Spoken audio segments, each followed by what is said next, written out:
Welcome to the Beverly Hills Plastic Surgery Podcast. I'm Dr. Millicent Rovelo, and I'm here with my favorite co-host, Dr. J. Calvert. Oh, how are you? I'm happy to be the favorite. You know, today's Valentine's Day. Who's the other co-host? You're not supposed to pick up on that. I just wanted to say that I'm really glad I'm spending my Valentine's Day evening here with you, doing my favorite thing, which is the podcast, with one of my favorite people. No, that's true. It is a good Valentine's Day. Last year on Valentine's Day, we were operating on your nose. We were. That's how I spent my Valentine's. That was your Valentine's Day present to me. Here, big whack across your face. Do a nose. You're welcome. Yeah, no, I mean, it's, Sean has our producer has a hot date tonight, so we have to get done and get him to his date. Yes. I got to get home. My daughters are sitting there with Frankie, their favorite Valentine. My wife is working, of course, and Jax is probably sitting at home gaming. Jax is texting me right now. He just wanted to know what was the food situation.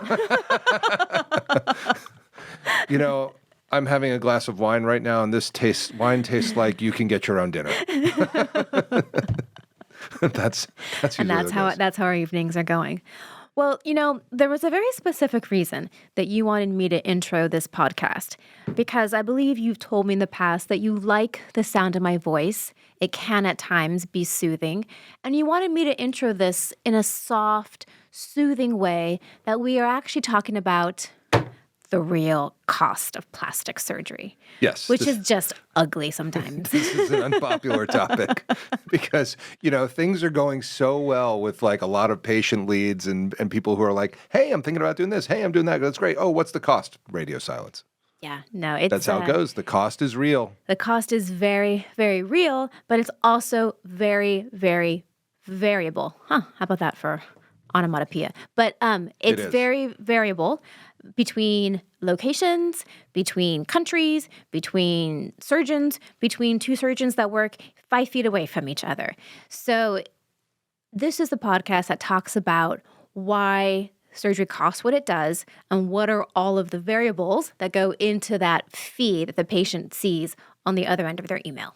Yeah, and this is about elective plastic surgery that we're not going to sit here and talk about insurance because that's that's another topic that we just can't get into. It's too hard, and we have covered that on previous podcasts in pretty good detail, quite honestly. Yeah. But we're talking today about like elective plastic surgery, having a facelift, getting a rhinoplasty, doing a breast augmentation.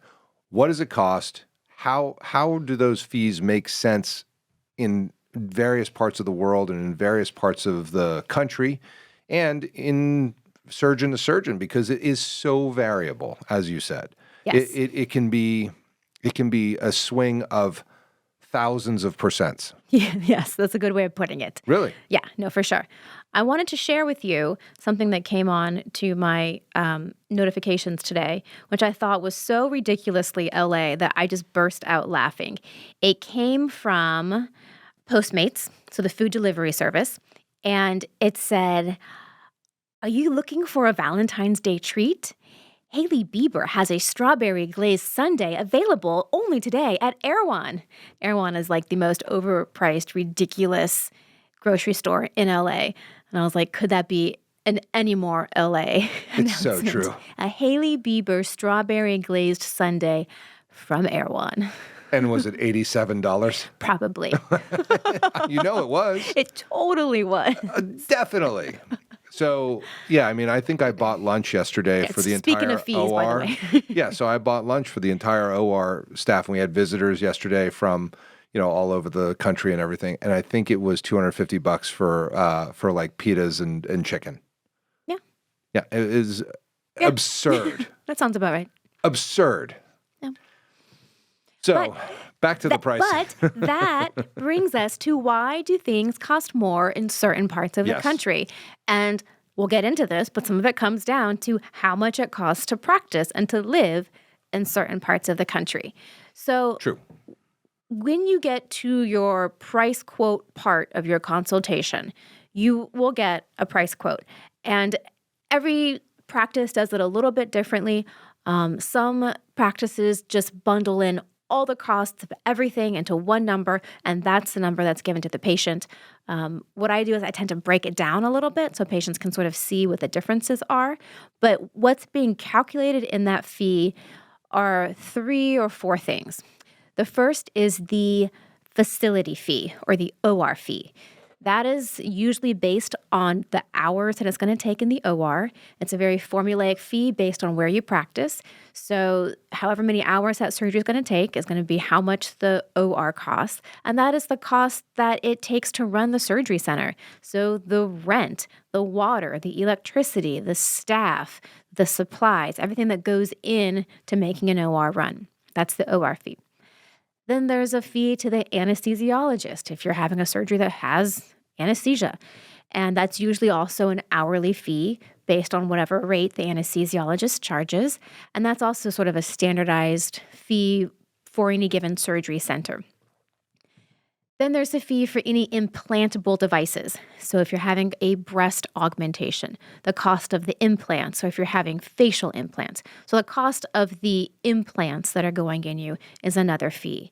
And then some services, some surgeons will add in cost of garments and other things like that. For sure. Those are more or less kind of set fees within a given area. What's going to be variable is the surgeon's fee. And that is where you can see the huge swings in differences between one surgeon versus another, both of whom practice in a very near vicinity to each other. Yeah, I mean, the surgeon fee is whatever the surgeon believes that they should be paid for doing that operation. Right. And, somebody who just finished their residency is going to charge probably less than somebody who's been in practice for 25 years. And that doesn't always mean that their skill is less, actually. No, Usually it does. It just means they have less experience. But, in the beginning, you just want to do surgeries. You just want to get numbers under your belt. So you're not trying to swing for the fences and get big prices and do 2 operations a month. You want to get a price point that people will sign up for so you can get the experience and the numbers that you need to do surgeries. It doesn't necessarily mean that you are less skilled or don't have the skills. So if you're looking at a new surgeon or a brand new surgeon, don't necessarily think that just because they're new, they might not have the skills they need. They really might. For sure. There are some other variables you have to look in there as well. But yeah, that's one of the reasons.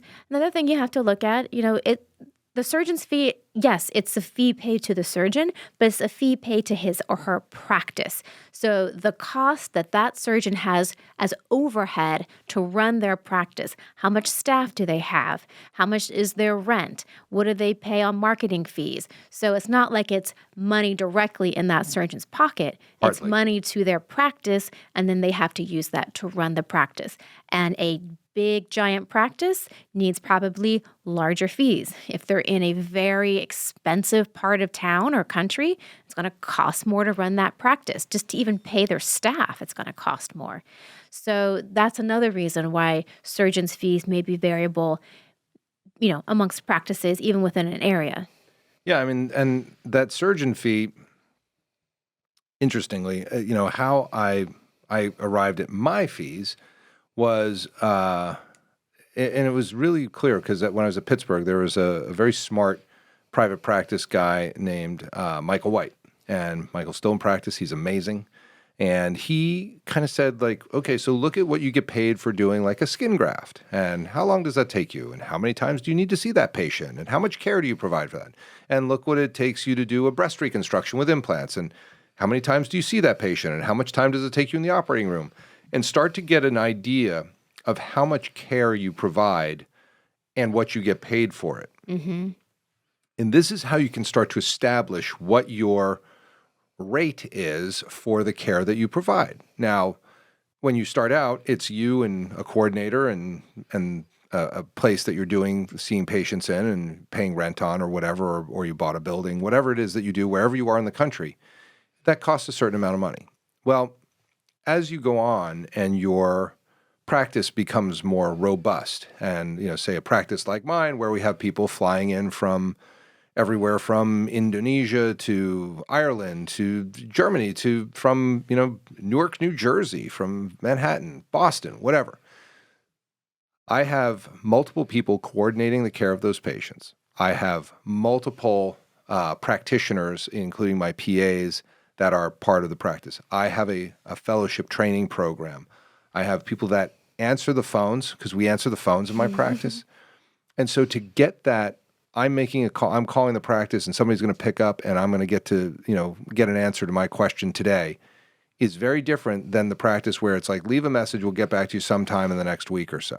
So there's a different level of service which costs more. And it's not that, the fees are just high because they are what they are.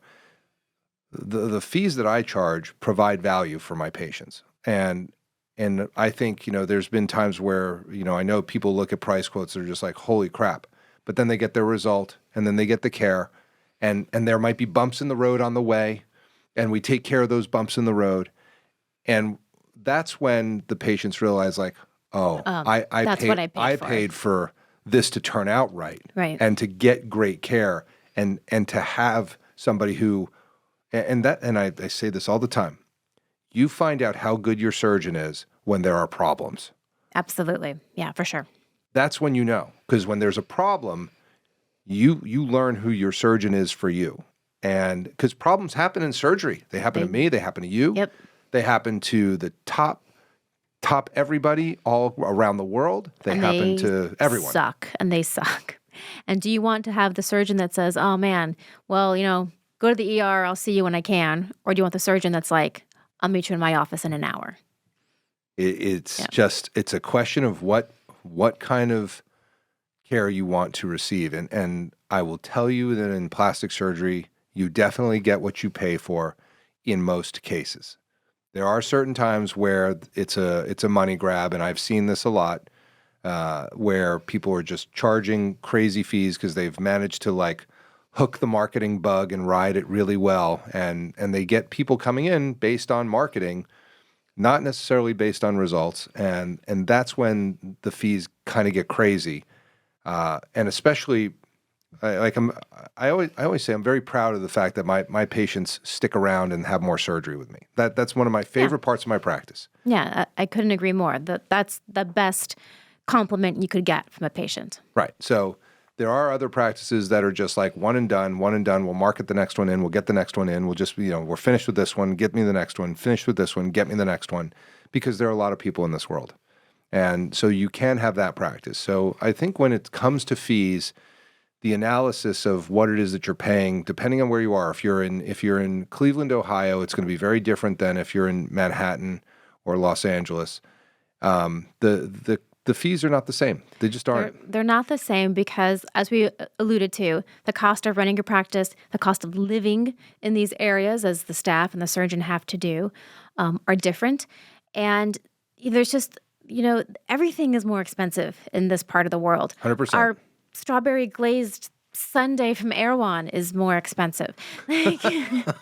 Unnecessarily so. It's I know like you this want big. One. Okay, we'll call. We'll get one after this. I know you do.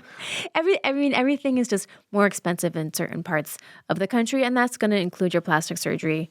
End of story. I think the other part that's important to know about surgeons' fees, and this is, I know you and I have had these conversations. Every year that I've been out in practice, I have been slowly raising my fees, but I've always been really hesitant to raise them like a lot. And I don't know why that is. And I would love to open a discussion about like what that says about a person or I don't know. Cause like, I know I can deliver really good work. But I also am like, I don't want to charge my patients that much money.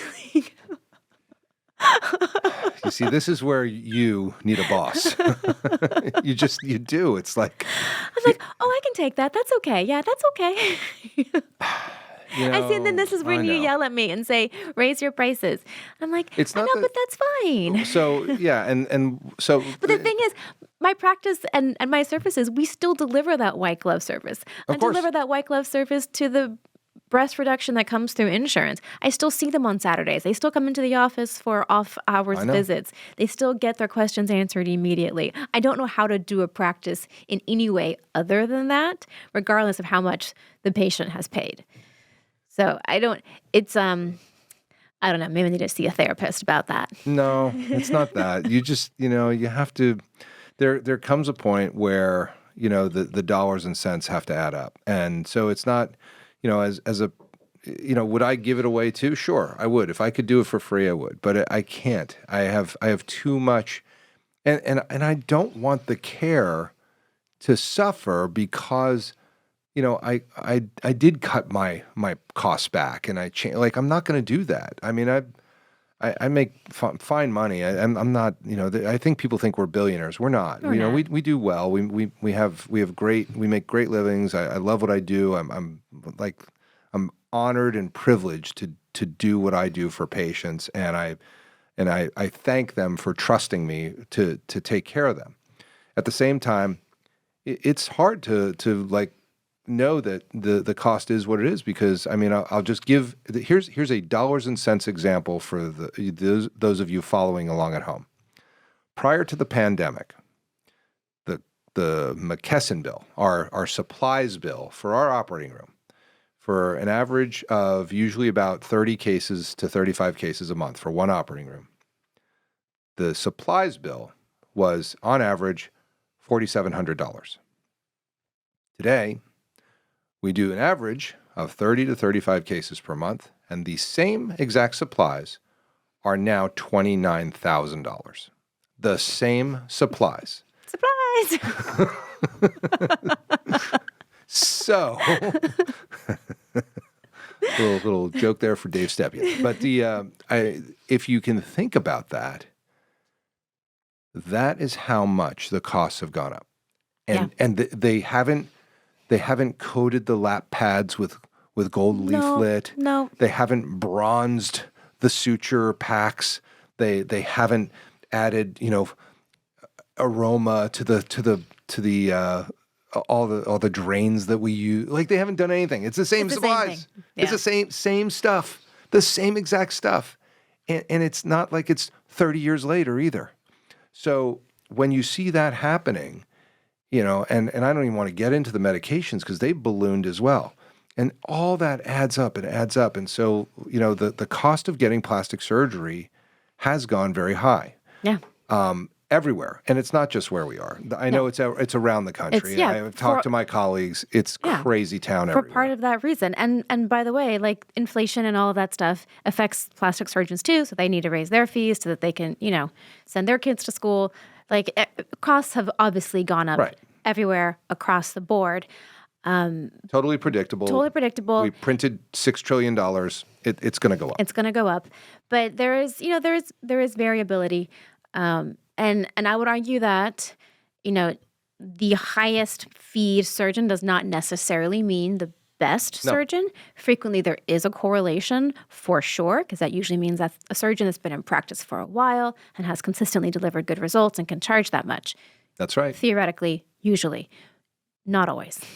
Why do people come to Southern California for plastic surgery? This was a question that was asked when I was a resident. I was in Pittsburgh, and I was sitting in my apartment watching the news. It was December, and they were doing a report on why do people come to Southern California for plastic surgery. And they interviewed a plastic surgeon who was, seemed like a real, I forget who it was, but somebody that I now know, and he was very down to earth, and he just said, look, we do a lot of it here. And he goes, people come here because they want consistent results. We do the most, Beverly Hills, Los Angeles, we're busy. We do a ton. We're under an intense scrutiny by the industry of Hollywood, where everybody sees our work. It's on screen. There's no way to hide, results that are bad, and certainly no way to hide results that are good. So people know what we do, and that's why they come. And so there is a reason why it is expensive in these places.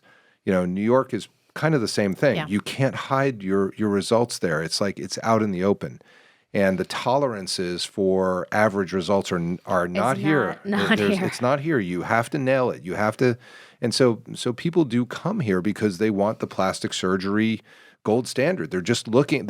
It's not that you can't get a great result in Denver or Chicago. You can. There are great plastic surgeons there. It's just that people want to stack the cards in their favor. They come here. I had a guy come out from North Carolina after listening to the podcast, and he said, I want some of that autologous rib you were talking about because I need my nose fixed and I can't take any chances anymore. And he literally went around, his state, like looking for somebody to fix it. And he said, I don't feel confident. I need to know that at least I'm stacking the cards in my favor. And he's looked at me and said, you're a guy that does, loads of these things. They're on your Instagram every 5 minutes. You're always speaking about it. You got loads and loads of results. I'm stacking the cards in my favor. I just have to bet on it. I know it's a lot of money. I'm willing to pay it so I can at least have the best shot at getting the result.